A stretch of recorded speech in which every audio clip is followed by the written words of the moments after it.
I left my phone at Liam's house. When I went back to get it, the door wasn't properly closed. Inside, I heard him and his parents' voices. Once Ava loses her mind, won't her father be at our mercy? Right. If your mom ends up looking like her late mother, the Sterling Group will be ours. Don't forget those photos. She won't dare disobey. I leaned against the cold wall, feeling chills from head to toe. So, all the love was a carefully woven trap. Choose the third opening. Begin the main story, asterisk asterisk. I left my phone at Liam's house. When I went back to get it, the door wasn't properly closed. Inside, I heard him and his parents' voices. Once Ava loses her mind, won't her father be at our mercy? Yes. If we make your mother look like her deceased mother again, the Sterling Group will be ours. Don't forget those photos. She wouldn't dare to disobey. I leaned against the cold wall, feeling chilled from head to toe. It turned out that all the love was a carefully woven trap. Liam Davis, my boyfriend of 1 year. The man who cares for me every day with such tenderness it could squeeze water out. The man who remembers all my preferences. Who makes me brown sugar ginger tea during my period, and patiently listens to my work complaints. At this moment, he is discussing with his seemingly honest parents how to send me to hell and then divide my family's fortune. Sterling Group, the business empire my father built from scratch, is also one of the top in New York. They actually want to swallow me whole? With what? By drugging me, making me lose my memory, driving me insane? By finding someone to have plastic surgery to look like my deceased mother, to confuse my dad? Even by threatening me with the intimate photos we took when our love was strong? My heart felt as if it was being squeezed by an invisible hand, aching so much that I could hardly breathe. My stomach was in turmoil, feeling so nauseous that I wanted to vomit. They also mentioned Liam's son, Ethan, saying something about the bloodline of the Davis family. Isn't Ethan the child of Liam and his ex-wife?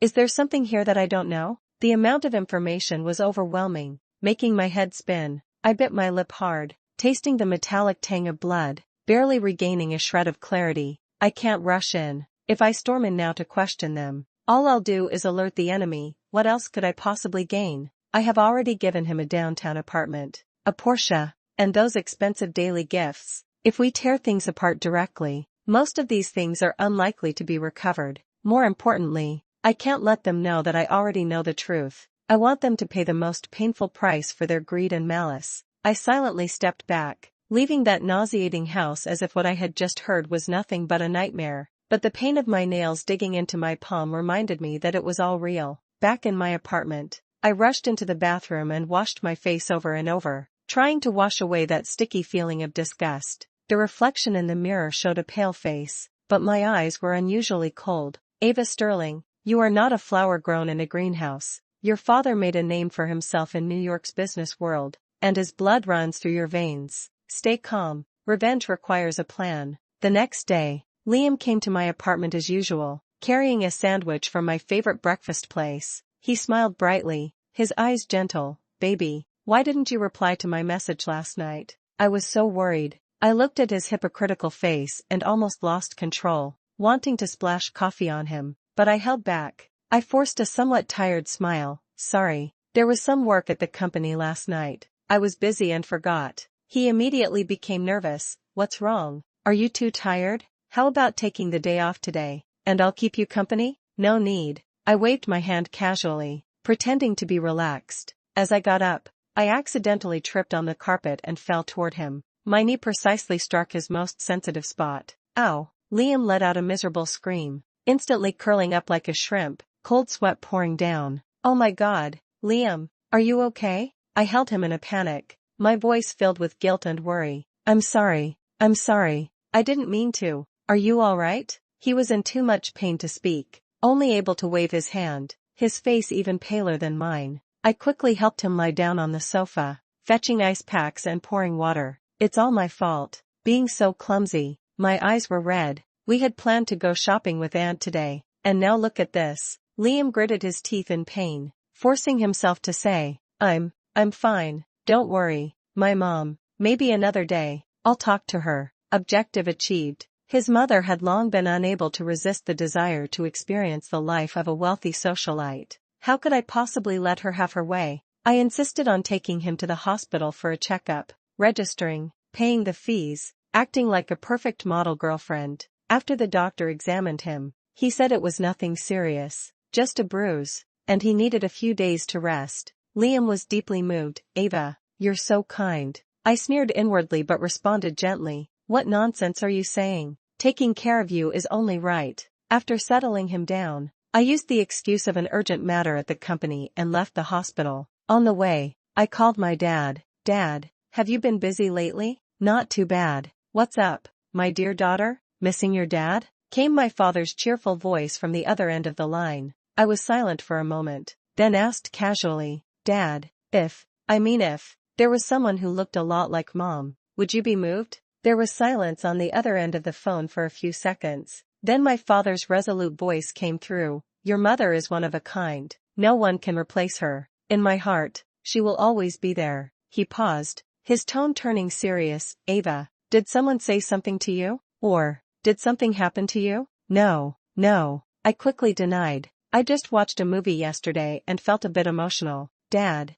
I understand now. I won't say more. I have some things to take care of here. After hanging up, the last bit of hesitation in my heart disappeared. My father's deep affection for my mother is the bottom line I must protect. Liam and his family touched my sore spot. In the following days, Liam and his mother bombarded my phone with calls and messages, urging me to fulfill my promise to go shopping together. I always used the excuse that Liam needed rest and was busy with work to decline, until the few pinhole cameras I ordered online arrived. I picked the smallest one, hid it inside a limited edition ornament I gave to Liam, and openly brought it back to his house. At that time, he was lying on the sofa whining, while his mother was fussing over him nearby. Seeing me, Liam's eyes lit up. Ava, you finally came. His mom immediately put on a warm smile. Ava is here. Come sit.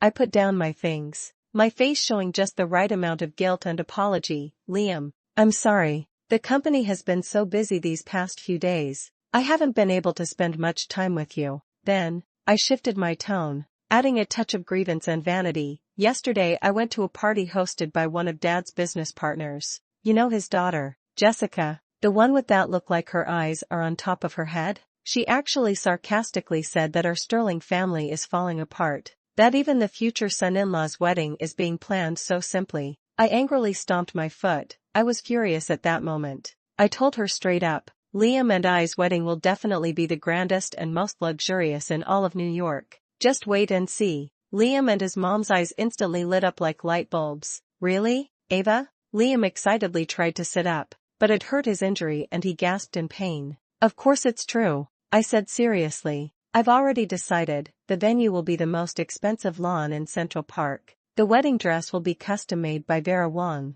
and the guest list will include all the prominent figures in New York. Let everyone see how spectacular my wedding as Ava Sterling will be. Liam's mom rubbed her hands, her cheeks flushed with excitement. Oh my, how much is this going to cost? I pretended to be naive and said, money is not the issue. The main thing is that it has to match the status of both our families. But, I paused and looked at Liam. Dad's company has a big project recently, and the funds are a bit tight. The wedding expenses might need your family to cover part of it first. Once the project pays off, my dad will definitely compensate you double. Liam didn't hesitate. No problem, Ava, rest assured, we'll take care of the wedding. I'll definitely make sure you marry me in style. His mother nodded vigorously beside him. Yes.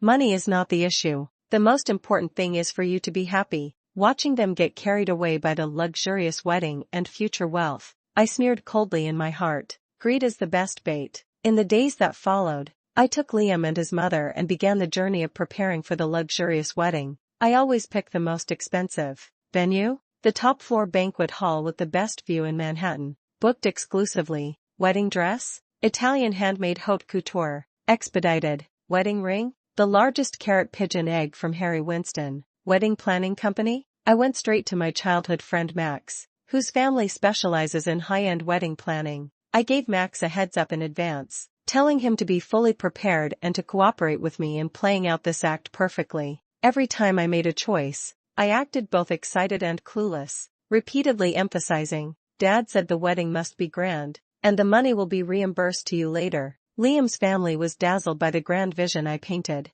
Every time Max quoted an exorbitant price, although it hurt them financially, they gritted their teeth and signed the contract. paying the deposit, thinking of the future wealth of the Sterling Group. Max whispered to me, "Ava, you're too ruthless. The Davis family's little fortune is probably about to be drained by you." I sneered coldly. "This is just the beginning. To fully satisfy Liam's vanity and to facilitate my upcoming plans, I thoughtfully got him a brand new Bentley and even hired a driver for him. The driver was an old subordinate of my dad, loyal and reliable. I privately called him Uncle Walter. I told Uncle Walter to keep a close eye on Liam, especially on who he was in contact with and what he was saying. Liam was driving a new car, frequenting all kinds of upscale places, his tail practically wagging to the sky. He probably thought he was really about to become the perfect son-in-law of the Sterling Group, with New York's high society already opening its doors to him, just when he was at his most arrogant. I went to see him with a pile of documents. Mixed inside were a few inconspicuous documents,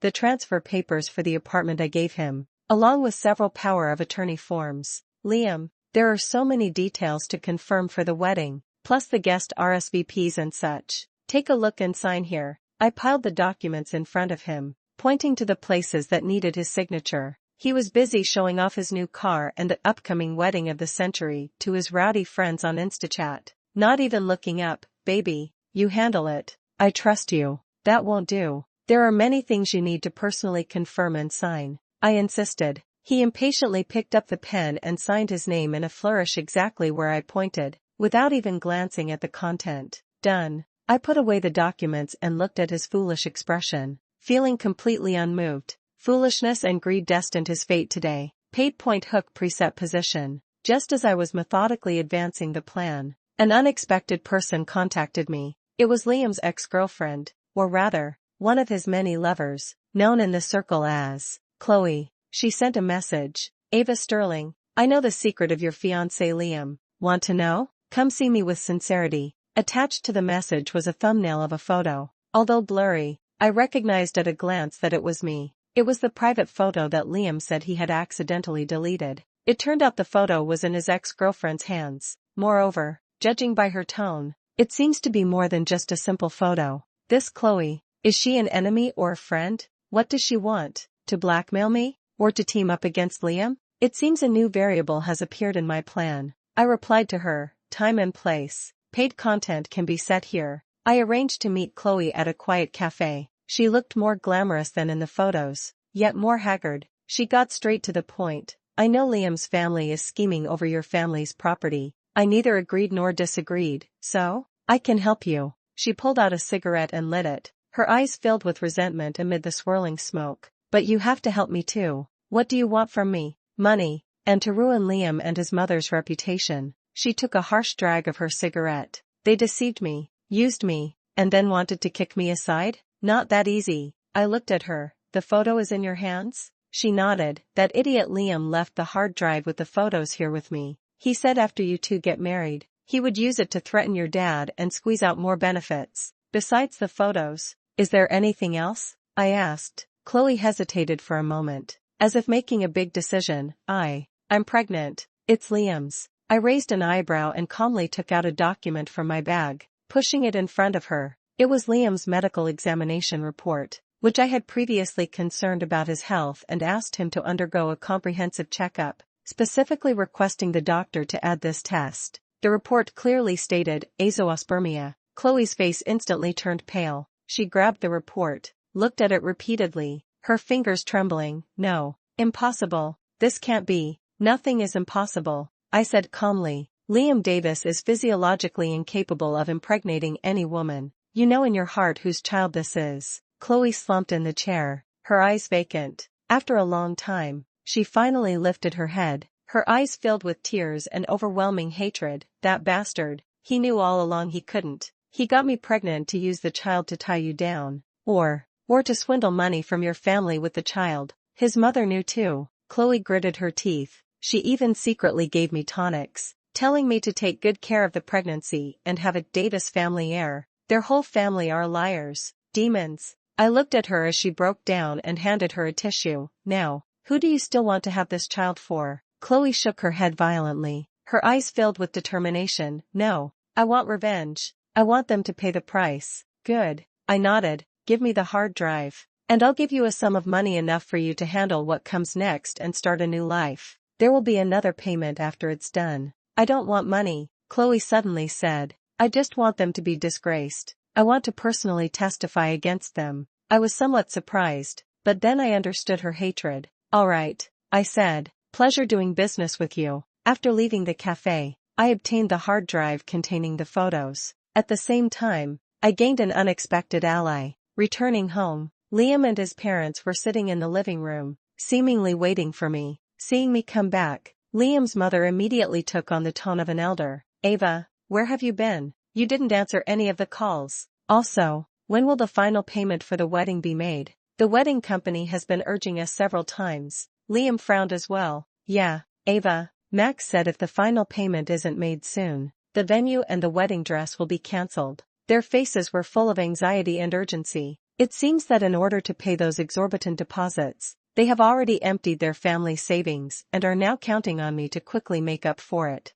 I looked at them and suddenly felt incredibly disgusted. I walked straight to the corner, picked up the dog toilet mat that I had deliberately left uncleaned a few days ago, and walked over to them. In their stunned gazes, I suddenly threw the mat, covered in dog poop and urine, harshly onto Liam's face. Ah! Liam screamed, retreating repeatedly, choked by the smoke. His mother was also stunned, pointing at me. Ava, you're crazy. Crazy? I sneered, stepping closer to Liam. Yes, I'm crazy, driven mad by you filthy, shameless, greedy parasites. I raised my hand and slapped Liam hard across the face. The crisp sound echoed through the living room. You good-for-nothing leech. You cheat me out of my money, live in my house, drive my car, and now you want to scheme for my family's property? I kicked him in the stomach again, knocking him to the ground. And you? I turned to his mother, my gaze as cold as a knife. Want to have plastic surgery to look like my mom to seduce my dad?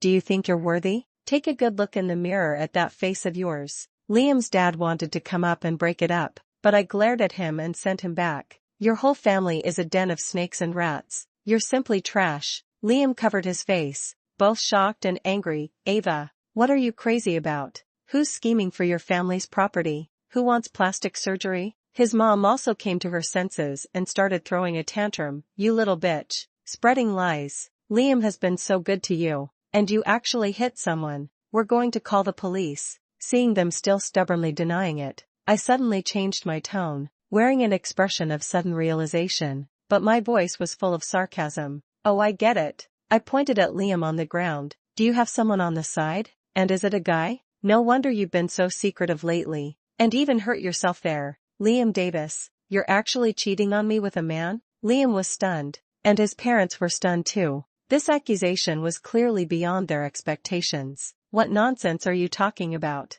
Liam was both angry and anxious. I'm talking nonsense? I snorted coldly. Then tell me, what have you been sneaking around doing these past few days? And why does your mother keep staring at my dad's photo? Don't think I don't know what you guys are up to. I deliberately muddled the waters, twisting their conspiracy into infidelity and coveting my dad, so they couldn't figure out how much I actually knew for the time being. This way, I could continue with my plan. As expected, Liam's family was stunned by my unreasonable fuss, momentarily forgetting about the property and plastic surgery issues, and instead hurried to clear themselves of the suspicion of infidelity. Ava, calm down. We didn't. Liam tried to explain. Get out. I pointed at the door. Take your damn parents and get out of my house immediately. They didn't dare to argue any further and slunk away in disgrace. I know they won't let it go easily, but it doesn't matter. I've already prepared the final feast for them. A few days later, I took the initiative to contact Liam.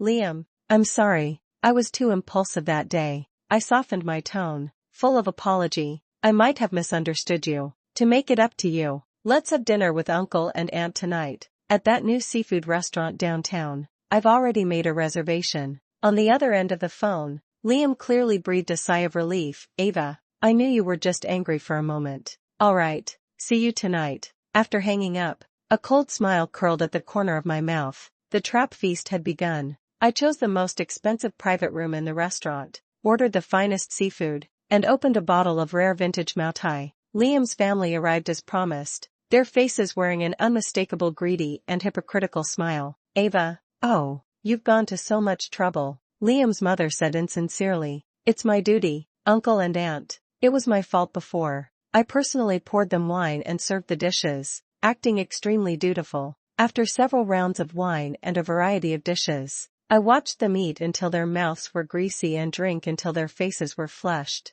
The time was just right. Using the excuse of going to the restroom, I quietly mixed the things I had prepared in advance: strong laxatives, powdered sleeping pills, a small bottle of the so-called tonic they had secretly given me before, which was supposed to make people obedient, and, in a mineral water bottle, the dog urine and foot bath water I had deliberately collected, into the last soup and the remaining wine. Back in the private room, I enthusiastically urged them, "Uncle, Auntie, Liam, this soup is the signature dish here, nourishing and beautifying. You should drink more, don't waste the wine either." They didn't suspect a thing and drank the enhanced soup and wine in one gulp. Soon, the medicine took effect. They began clutching their stomachs, their faces turning pale, then one by one collapsed onto the chairs, falling into a deep sleep. I watched all this coldly, took out my phone, and sent a message to Uncle Walter. Uncle Walter arrived quickly with two burly men. "Miss, shall we proceed as you instructed?" I nodded. "Strip them naked, leaving only their underwear. Take more photos, from every angle." After taking the photos, I found a few pieces of discarded burlap and wrapped them up like trash. "Throw them next to the fountain in the city center square," I ordered. "Keep it quiet, don't let anyone find out." After dealing with those three trash, I immediately contacted the agent and urgently sold the apartment originally belonging to Liam, which had been transferred to my name, at a price below the market value. Then, I called the HR department of Sterling Group and, in the name of the president's daughter, directly fired Liam Davis, cut off all their escape routes. After finishing all this, it was almost dawn. I stood by the floor-to-ceiling window, watching New York slowly wake up. Everything was just beginning. The next day, the police came knocking. It was Liam's family who reported me, accusing me of assault and poisoning. At the police station, the three of them looked pale and listless. Clearly the ordeal of last night and the effects of the drug had taken a heavy toll on them. Especially Liam's mother, who looked at me as if she wanted to devour me. "Officer, it was her, that vicious woman. She drugged us, stripped us naked and left us on the street," Liam's mother screamed, accusing. I looked innocent. "Officer, I don't know what they're talking about. I treated them to dinner last night. They drank too much, and I have no idea how they left afterwards." "You're talking nonsense. We didn't drink that much at all," Liam said angrily. "Is that so?" I looked at the police officer. "Officer, they did leave some unknown herbs at my house, saying it was to help improve my health. I was worried something was wrong, so I brought them to you for testing." I handed over the medicine I had found in their home, the medicine they originally intended to give me, to the police. Just then, a figure appeared at the entrance of the police station. "Officer, I want to file a report." Chloe walked straight in, her gaze firmly sweeping over Liam's family. "I want to accuse Liam Davis of fraud. He and his mother, knowing full well that he has azoospermia, still deceived me, making me believe I was pregnant with his child, attempting to use the child for fraud." She took out Liam's azoospermia report, along with some chat records between her and Liam's mother as evidence. "What?" Liam's father was struck as if by lightning, suddenly looking at Liam. "Azoospermia? Is it true?" Then Ethan. Liam's face instantly turned as pale as paper, stammering and unable to speak. His mother also panicked and screamed. "You're talking nonsense, you wretch. You're slandering me," Chloe sneered. "Am I talking nonsense? The hospital report and your chat records are all here. Also, don't you have any idea who Ethan's biological father really is?" The amount of information exploded once again. Liam's father couldn't withstand the continuous blows, clutching his chest, his eyes rolling back, and he fainted from the shock. His mother completely broke down, collapsing to the ground, crying and screaming incoherently. The police station was in chaos. In the end, since Liam's family couldn't provide direct evidence of me poisoning, and instead got caught up in a whirlpool of fraud and family scandals, the case had to be dropped. I calmly walked out of the police station. The sunlight was somewhat blinding. Behind me, there was the shattered wail of the Davis family. "Today is the anniversary of my mother's death." I held a bouquet of white chrysanthemums and came to the cemetery. On the cold tombstone was my mother's gentle smiling face. "Mom, I've come to see you." I gently brushed the dust off the tombstone, my voice choking up. I'm sorry for making you worry during this time. Tears finally slipped down uncontrollably. The facade of strength fell away at this moment, leaving only endless exhaustion and pain that pierced to the bone. Mom, I'm so tired. Wearing a mask every day, dealing with those scumbags. It's really exhausting, but I cannot fall. I must protect Dad, protect the Sterling Group, protect everything you left me. They want to destroy me, want to take everything from us, but I won't let them succeed. Footsteps came from behind me. It was my good friend Olivia. She silently handed me a tissue and gently patted my shoulder. Ava, it's all in the past. I wiped away my tears, took a deep breath, and stood up straight again. Yes, it's all in the past. Or rather, the true ending is about to arrive. I thought the Davis family would disappear without a trace. Unexpectedly, they still had the nerve to show up. That day, I was in my father's study, helping him handle some documents. The servant suddenly came to report that Liam's mother had arrived, specifically asking to see my father. My heart skipped a beat. What was bound to happen had finally come. I instructed the servant to take her to the side room, then went over myself. I saw Liam's mother, meticulously dressed in a designer outfit that completely clashed with her usual demeanor, her face heavily made up, and even, there was a faint trace of deliberate imitation of my mother's youthful appearance. When she saw me, a flicker of panic flashed in her eyes, but she quickly straightened her posture and said, Ava, where's your father? I have something important to discuss with him. My dad is very busy. I looked at her coldly. If you have something to say it to me. What authority do you have? She sneered. What I want to discuss with your dad is the future of the Sterling Group. Just then, Liam rushed in, his face twisted with rage. Ava Sterling, you bitch. Give me back the house. Give me back the money, or I'll post your photos online and ruin your reputation. He was holding a portable hard drive, shouting wildly. I looked at him and his delusional mother, suddenly finding it somewhat laughable. It's come to this point, yet they still refused to see reason. Photos? I laughed. Are you sure you want to put them here? I walked over to the projector in the study and connected the hard drive Chloe had given me. Since you want to watch, let's watch it together. I pressed the play button. What appeared on the screen was not my private photos. Instead, they were nude photos of Liam and his parents taken in a private room at the restaurant. Various angles, high definition. There were even several videos capturing their embarrassing states after they had passed out. Ah! Liam's mother let out a piercing scream, covering her eyes. Liam was also stunned, his face pale. How could it be these? Surprised,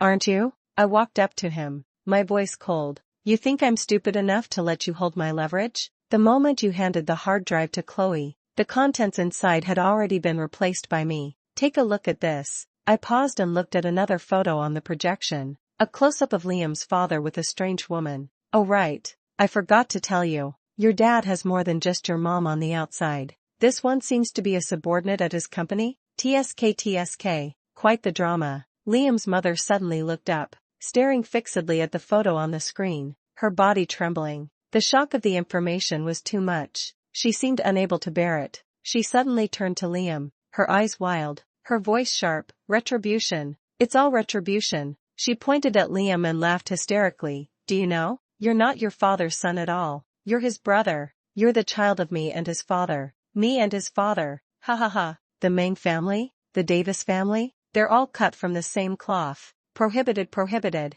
Shameless. Retribution. This earth-shattering secret exploded like a bomb in the side room. Liam was completely stunned, standing frozen as if his soul had left his body. His mother, laughing maniacally, staggered out. Watching this absurd farce unfold before me, I felt no joy, only a calmness as if the dust had finally settled. Later, I heard that Liam's father had a stroke and was paralyzed in bed, and his mother, deeply shocked, became mentally unstable, constantly muttering retribution by his bedside, and Liam had completely disappeared, until a few months later, on a drizzly evening, Olivia and I were out shopping when we saw a familiar yet strange figure at the street corner. He was ragged, his hair greasy and matted, curled up in the corner of a wall, staring blankly at the passers-by, muttering to himself, "It's Liam. The once ambitious perfect boyfriend has now become a crazy, wandering homeless man." The rain soaked his hair and clothes, but he was completely unaware.